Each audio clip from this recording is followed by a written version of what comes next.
हमारा आश्रम खदेड़ दिया। ये गोदी मीडिया के लिए साफ साफ संदेश है कि तुम्हारा समय अब सिस्टम से बाहर होने का आ गया है। धरती पुत्र की ये लाचारी। भारत का किसान सड़कों पे, और वो क्या कह रहे हैं? ये आतंकवादी हैं, खालिस्तानी हैं, पाकिस्तान प्रायोजित हैं। तो उनको साफ साफ संदेश दे रहा हूं, धरती पुत्र की ये लाचारी तुमको पड़ेगी एक दिन भारी। सोशल मीडिया तो आपकी जिम्मेदारी आ गई है। आप सबके भाग्य को बधाई है। उनको बताने दो कि ये खालिस्तानी हैं, आतंकवादी हैं, पाकिस्तान प्रायोजित है। आप लोग समाज के सामने सच दिखाइए। दुनिया जान चुकी है कि इस आंदोलन का सच क्या है। तो आप सबके भाग्य को बधाई है। अब आपका प्रश्न क्या है, पूछिए। सर, पेट्रोल 100 के पार चला गया है सर, कैसे देखते हैं? तो प्राइवेट कंपनियों का उद्देश्य क्या होता है? मैं कब से कह रहा हूँ, ये प्राइवेट कंपनी ने इस सिस्टम पे कब्जा कर लिया। उसका प्रमाण है, ये देख लो आप, अंतर्राष्ट्रीय सीमा, सारी चीजें बढ़ेंगी।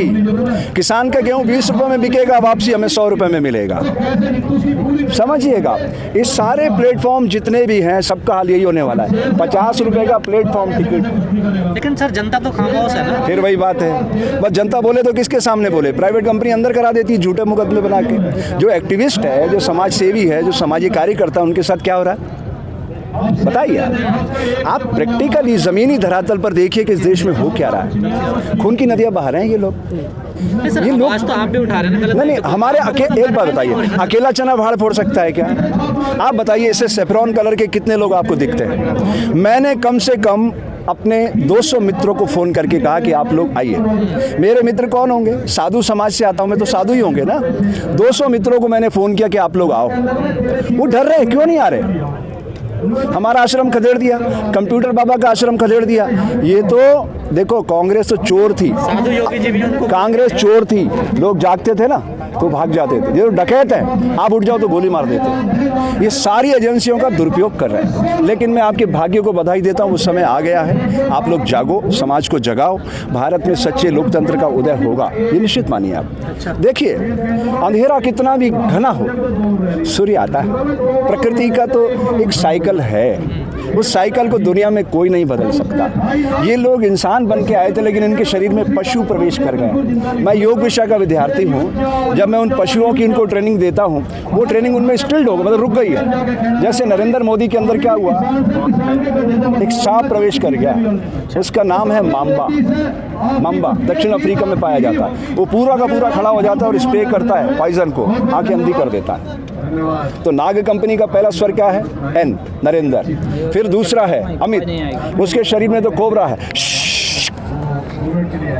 वो कहता मेरे पास पारस मणि है, छूऊंगा सोना बना दूंगा, और हमारा जेब हल्का कर लेता है। LCDX का व्यापारी है ना, वो वहम का व्यापार करता है। सपने दिखाना बड़े बड़े, फिर उनको बेचना। और तीसरा है गौतम अडानी, वाइपर सांप। खेल खत्म। बिना रजिस्ट्री के किसान की ज़मीन उसके खाते चढ़ जाएगी। तो इस नाग कंपनी को कमज़ोर करने का ज़रिया आप सब लोग, आप लोगों से मैं अपेक्षा करता हूं। मैं पहले भी कह चुका हूं, फिर दोहराता हूं, मेरे पूरे जीवन में अब मेन स्ट्रीम मीडिया जिसे आप कहते हैं, कभी ज़िंदगी में मैं उनको कोई बाइट देने वाला नहीं हूँ। ये मेरा रिकॉर्ड भी याद रखना आप लोग। जिस भी दिन आप मेरा रिकॉर्डिंग कहीं भी देख लो, बड़े बड़े प्रोग्राम होते मेरे देश में, कहीं भी देख लो तो आप समझ लेना कि बाबा झूठ बोलते हैं। लेकिन सर, लोग तो कह रहे हैं राष्ट्र हित में महंगाई जरूरी है। हाँ जी, राष्ट्र हित में महंगाई जरूरी है। मतलब राष्ट्र हित आप किसे कहते हैं? इंसानों को मारो और पशुओं की रक्षा करो।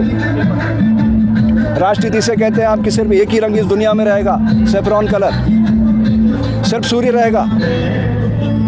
प्रकृति ने 5 तत्व क्यों बनाए? जल, पृथ्वी, आकाश, वायु, अग्नि, पांचों को बैलेंस करती है ना प्रकृति। आप बताइए, सबको मौका देती है ना। सूर्य भी तो छुपता है बादलों की ओट में, बारिश होती तब क्या होता है? अगर बारिश ना हो तो समृद्धि कैसे आएगी? सर, जनता एक्सेप्ट कर रही है ना सरकार। फिर वही जनता बेचारी, तो देखो ये पेट से सोचने वाली जनता है भारत की। भारत में लोकतंत्र कभी का आ चुका होता, लोग पेट से सोचते हैं। सोचने के लिए क्या है? दिमाग। अब आप बात समझिएगा, दिमाग में संशय होता है, वो क्रॉस चेक करता है चीज़ों को, लेकिन दिल के पास पवित्रता है, वो कोई मिलावट बर्दाश्त नहीं करता है। तो कोई भी निर्णय करो तो दिल से भी एक बात पूछो, अंतिम निर्णय दिल का होना चाहिए, दिमाग का नहीं। दिमाग संशयात्मक है, क्रॉस चेक करता है चीज़ों को, ऐसा होगा नहीं होगा। आप किसानों से मिलो, इतना दर्द इतनी पीड़ा उठाने के बाद भी उनको शंका है हम जीतेंगे हारेंगे। बताइए अरे जीत हार क्या है इसमें? अगर किसान हारेगा तो लोकतंत्र हारेगा और किसान जीतेगा तो लोकतंत्र जीतेगा। मैं ये कहने आया हूँ। नहीं, आप तो कह रहे हैं लोकतंत्र है नहीं, अभी आपने कहा लोकतंत्र आ जाता है। ये किसान जीतेगा तो लोकतंत्र जीतेगा, तब आएगा ना बेटा। लोकतंत्र नहीं है, किधर है लोकतंत्र? आप बताइए, देश 1947 में आज़ाद हुआ, 2021 में खड़े हैं आप। वोट का परसेंटेज क्या है देश में? कितना परसेंट वोट गिरता है? 52। अब आप बताइए तो बाकी लोग क्या करते हैं? ये निश्चित रूप से 100% पोलिंग होना चाहिए कि आपके सारे अधिकार खत्म कर दिए जाएंगे अगर आप पोलिंग नहीं करेंगे। क्योंकि सबसे पावरफुल कौन होता है? वो एमएलए, वो एमपी जिससे आप अपने वोट से चुनते हो। तो जिस देश के 50% लोग वोट नहीं करते हैं, आपको लगता है लोकतंत्र आ गया? सर आप तो बोल रहे ना, आवाज उठाओ। फिर वही बात है, मैं तो ये कहता हूँ अगर मेरी बात आप सुन रहे हैं तो मैं पैसा ट्रांसफ़र कर सकता हूँ मोबाइल से, पेटीएम के जरिए, भीम ऐप के जरिए, तो मैं मत का दान क्यों नहीं कर सकता? अगर मैं मत का दान वोट से, मोबाइल से कर सकूं और सरकार नोटा को प्रत्याशी बना दे इलेक्शन कमीशन, गारंटी करता हूं 5 साल में दुनिया का सबसे खूबसूरत लोकतांत्रिक देश बन जाएगा भारत। 5 सालों में। आप समझिए, ये वन टाइम इन्वेस्टमेंट है। एक बार आपने मोबाइल चलाना सीख लिया, आप अपने बच्चों को सिखाओगे कि नहीं सिखाओगे? एक सिंपल सी बात। नहीं सर, आप मोबाइल से वोटिंग की बात कर रहे हैं। देश की बहुत बड़ी आबादी जिसके पास मोबाइल ही नहीं है।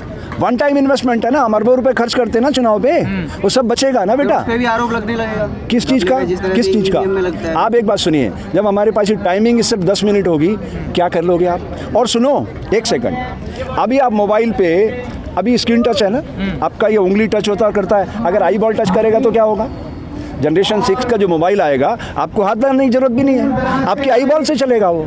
तो आई बॉल में, कॉर्निया में कौन बताओ मिलावट कर देगा? आपका सामने फोटो होगा तो आपका वोट होगा। अरे भाई आगे सोचो ना, आप समय के पहिए को पीछे क्यों घुमाना चाहते हो? बच्चे ड्रोन पे उड़ रहे हैं दुनिया में, आप देखिए। भारत में नहीं उड़ने। भारत में क्यों नहीं होगा? अगर हमें विश्व का गुरु बनना है तो हमें नई सोच पैदा करना होगी ना। देखिए सबसे पहले सोच पैदा हो तो रही है सर। किधर क्या? फिर देखिए, आप लोग ताने कसते हो, मैं आपको सही बोल रहा हूँ। आप गोमूत्र को साधारण चीज़ मत मानो। अभी आपको लगता है, लेकिन एक दिन आएगा, मैं आपको प्रमाण देता हूँ। ये जो एनटीपीसी है ना, थर्मल पावर, ये जो राख बनता था कोयले का, जहाँ बिजली बनती थी, वो फेंकने का पैसा लगता था। आज लाइन लगा के व्यापारी खड़े हैं। आपको पता है, जिस लड़के ने पहले ये बिजनेस शुरू किया, वो 900 करोड़ कमाने के बाद उसको पता चला लोगों को कि इस राख की कोई कीमत है, फॉरेन में भेज रहा था। कोई चीज़ अकारत नहीं है मेरे बेटे इस धरती पर। हर चीज़ का मूल्यांकन करना हमें सीखना होगा। अभी तो जब इंसान पैर से चलेगा ना, उसमें से भी बिजली पैदा करेगा। मैं गारंटी करता हूँ, अगर आप है ना 1000 साइकिलों पे शॉप लगा दो ऐसी घूमने वाली, और टरबाइन लगा दो, वो हमारे पैरों से बिजली पैदा होने लग जाएगी। अभी बहुत काम करना है। ऐसी बात कर रहे हैं, देशद्रोही जैसी बात। हाँ कोई बात नहीं। देखिए, आप स्वतंत्र देश के नागरिक हैं। मेरी दृष्टि में विज्ञान और अध्यात्म एक दूसरे के पूरक हैं, ये अलग नहीं हो सकते। विज्ञान पदार्थ की समझ पैदा करे, अध्यात्म अनुभूति कराए, तो इस धरती पर आने वाला हर बालक, एक नवजात शिशु जो होगा, वो विवेकानंद से कम नहीं होगा। विवेकानंद तो 1893 में अपना अध्यात्म का झंडा गाड़ गया ना शिकागो में। उसके बाद क्या हुआ? 1930 में डॉक्टर सीवी रमन रंगों की भाषा दे गया। उसके बाद क्या हुआ? हमने क्या किया आप बताइए? 1947 में देश आज़ाद हुआ, आज 2021 है, ठीक है? 74 सालों में, अरे क्या एक मानसिक रूप से बीमार आदमी का बार बार नाम लेते हो आप? आपने अपने वोट से उसे ताकतवर बनाया है, जब वोट नहीं दोगे अपने आप वो नीचे चला जाएगा। मैं आपसे पूछना चाहता हूँ, 1947 में देश आज़ाद हुआ, सही बात है। 53 और 21 कितने हुए? 74 साल। हमने दुनिया को क्या दिया? दुनिया ने तो हमने बहुत कुछ दिया। दुनिया ने आपके सारे मोबाइल, ये सारी सुविधाएं जो आप देख रहे हो, मेट्रो ट्रेन जो भी हैं, ड्रोन, ये प्लेन, बहुत खूबसूरत चीज़ें दी दुनिया ने। हमने क्या दिया? तो ये भारत कौन से नंबर पे खड़ा कोरोना वैक्सीन में? कभी थोड़ा आप लोग मेहनत तो करो ना, प्लीज़ मेहनत करो। हम भूख में कहाँ खड़े हैं, रोजगार में कहाँ खड़े हैं, आर्थिक प्रबंधन हमारा क्या है? 1,10,000 आपके हमारे ऊपर देश ने कर्जा चढ़ा दिया है। आप आधुनिक सोच रखो, अच्छे पाठक बनो, अच्छे श्रोता बनो, आपको समझ में आएगा देश दुनिया में क्या हो रहा है। आप अगर दुनिया के साथ अपडेट नहीं करोगे, माफ़ करना, हम तो बूढ़े मटके हो गए। मेरी 64 साल की उम्र है, साल 2 साल जिए ना जिए, मैं तो आपकी चिंता करके आ रहा हूँ यहाँ कि देश में लोकतंत्र आएगा तो आप सब लोगों का जीवन बदलेगा। सर आप आधुनिक की बात कर रहे हैं, लेकिन देश तो हमारा अभी अंधविश्वास में है ना। देखिए, धार्मिक कट्टरता, गरीबी और अशिक्षा, ये पूरी दुनिया की मेजर प्रॉब्लम है।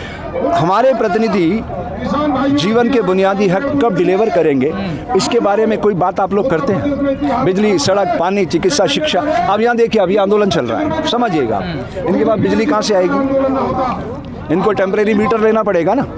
आप बताइए, जब हम आंदोलन करते हैं और हम बिजली की चोरी करके आंदोलन करेंगे तो हमारा नैतिक साहस कहाँ रह जाएगा? बात समझने की है। अगर वो चोर बैठे हैं सरकार में, हम क्या कर रहे हैं? मेरा ये कहना, वो कांटे लगा रहे हैं ना, हमें फूल खिलाना चाहिए।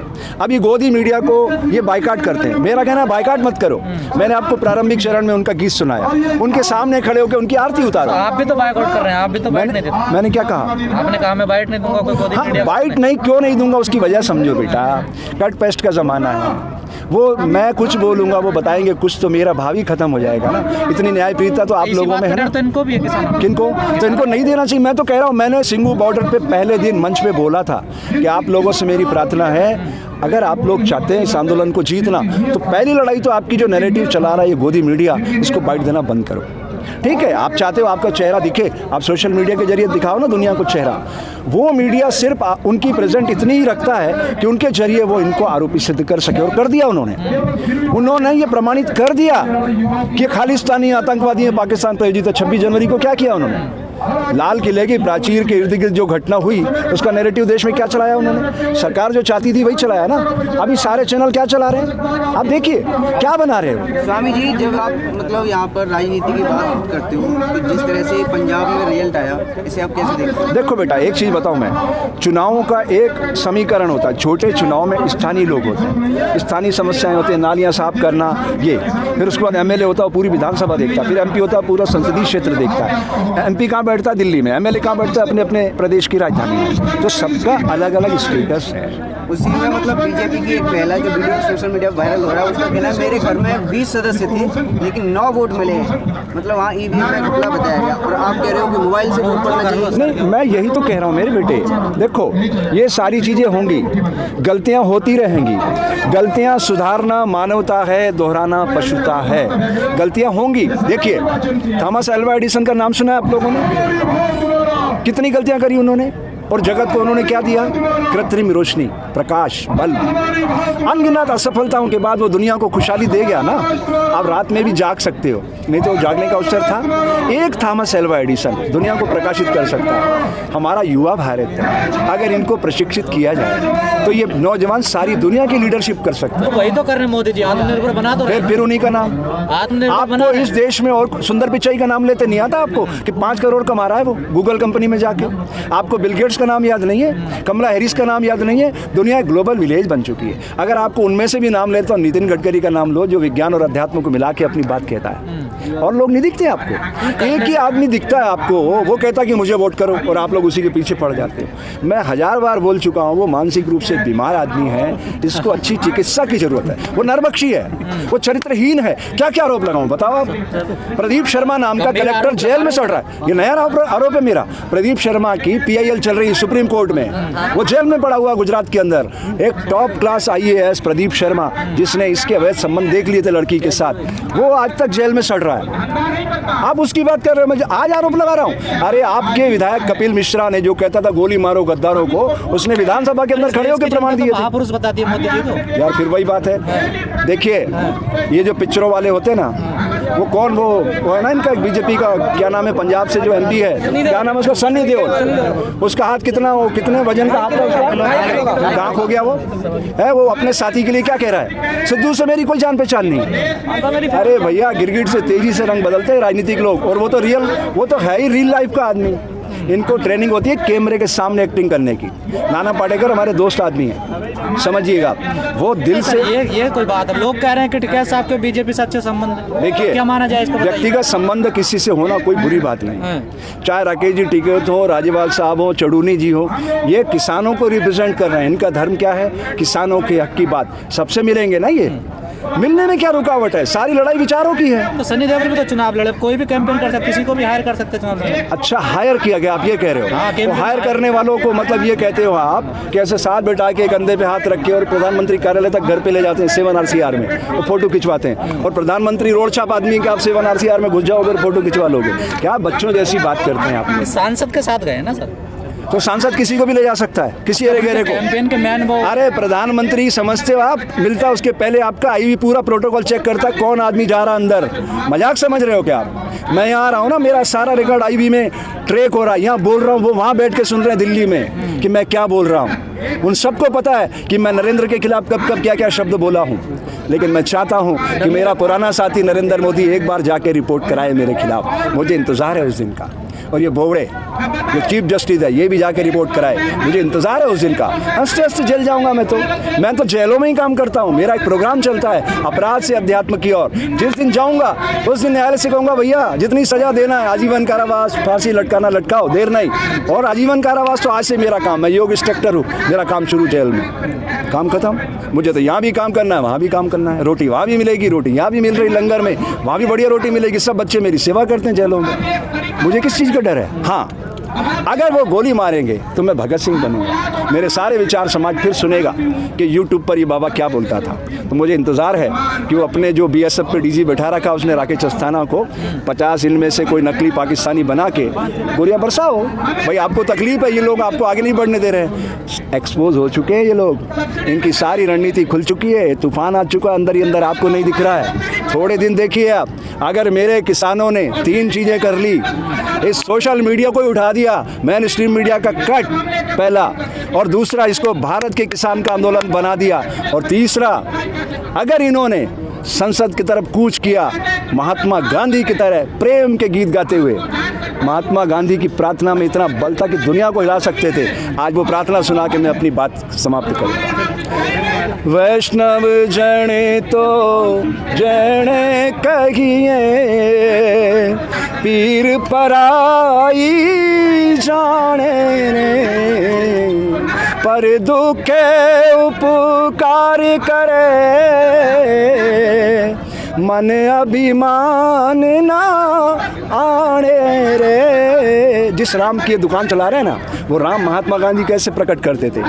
हे राम हे राम हे राम हे राम। जब शरीर प्राण और विचार के मध्य संतुलन बन जाता है और प्रभु राम जी को आप पुकारते हो तो आत्मा परमात्मा से एकाकार हो जाती है। तब हमें दिखता है एक किसान ये भारत की आत्मा है, ये खुश होगा तो आत्मा खुश होगी, परमात्मा खुश होगा और भारत दुनिया का सबसे खूबसूरत लोकतांत्रिक देश बनेगा। जय हिंद, जय भारत।